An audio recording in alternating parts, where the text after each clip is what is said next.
Hello friends, I am Dr. Kuldeep Mohadikar. In this video, I will be presenting my fifth chapter from my series Literary Pearls. In the previous chapter, we have seen John Donne as a metaphysical poet. In this chapter, we will deal with John Donne as a love poet. Donne's reputation as a love poet rests on his 55 lyrics, which were written at different periods of his life but were published for the first time in 1633 in one volume called Songs and Sonnets. A few of them can be linked to actual persons and events of his life, but the majority are expressions of intense emotional activity in the poet's mind. They are literary experiments, explorations of love relationships from the man's point of view. Donne's love poems cover a wide range of feeling from extreme physical passion to spiritual love and express varied mood ranging from a mood of cynicism and contempt to one of faith and acceptance. Donne's greatness as a love poet arises from the fact that his poetry covers a wide range of emotions than that of any previous poet, and that it is not bookish but is rooted in his personal experiences. His love experiences mere wide and varied, and so is the emotions range of his love poetry. He had love affairs with a number of women, some of them lasting and permanent, others only of a short duration. Grierson distinguishes three distinct strains in it, that is, three distinct factors or features in John Donne.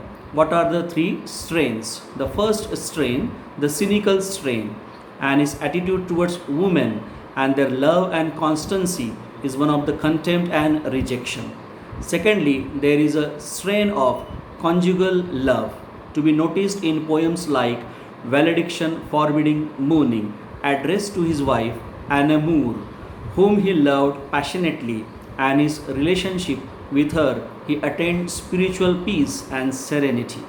Thirdly, there is a Platonic strain of poems like The Canonization, in which love is treated as a holy passion, not different from the love of a devotee of Maker. Their intellectual analysis, whatever may be the tone or mood of a particular poem, it is always in expression of some personal experience and is therefore presented with remarkable force, sincerity, and seriousness. Each poem deals with love situations. There are love situations in Donne's poetry that is intellectually analyzed with the skill of an experienced lawyer. In The Blossom, this is done through an imagery debate between the poet and his heart, and in this way, the futility of love, a forbidden or forbidding mistress, is dramatically presented. Thus, the Petrarchian convention of the faithful love continuing, a love, a cold, unresponsive beloved, who is often a forbidden tree, the being the wife of another, has been ironically treated. Donne is realistic enough to realize that love to be, I quote, a satisfying passion must be a mutual relationship. Little think thou, poor heart, that labors yet to nestle thee, and think by hovering here to get apart in a forbidding or forbidding tree. I unquote. So there is philosophy of love, realism in Donne's love poetry. Donne's treatment of love is both sensuous and realistic. He does not completely reject the pleasures of the body. Even in poems where love is treated as the highest spiritual passion, this emphasis on the claims of the body is another feature which distinguishes Donne from the poets both of the Petrarchian and Platonic school. Love merely of the body is not love but lust. He is realistic enough to realize that it cannot also be of the soul alone. It must partake both of the soul and the body.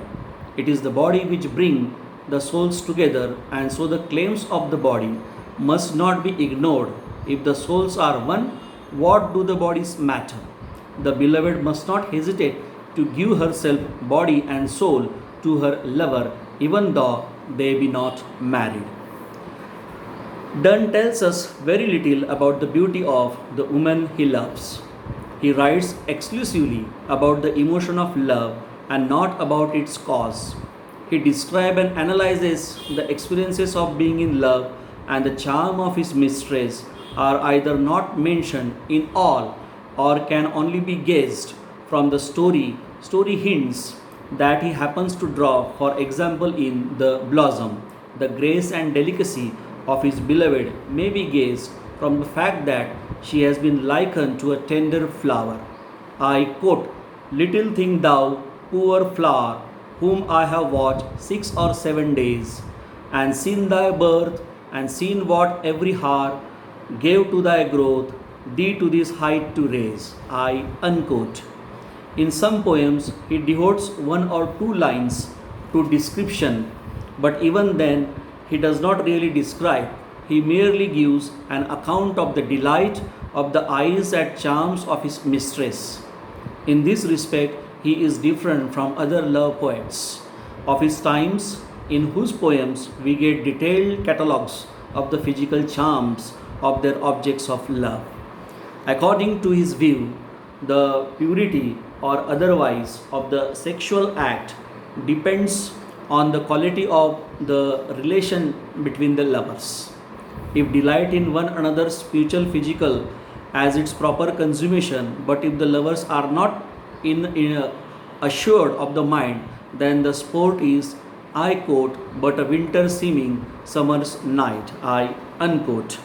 He may sometimes accept the human laws which forbid the consummation of love outside marriage, but he does so with great reluctance. Indeed, he often makes the woman's readiness to give herself entirely, body and soul, to her lover, the test of her love for him. Donne has often been called cynic in his attitude towards love and woman.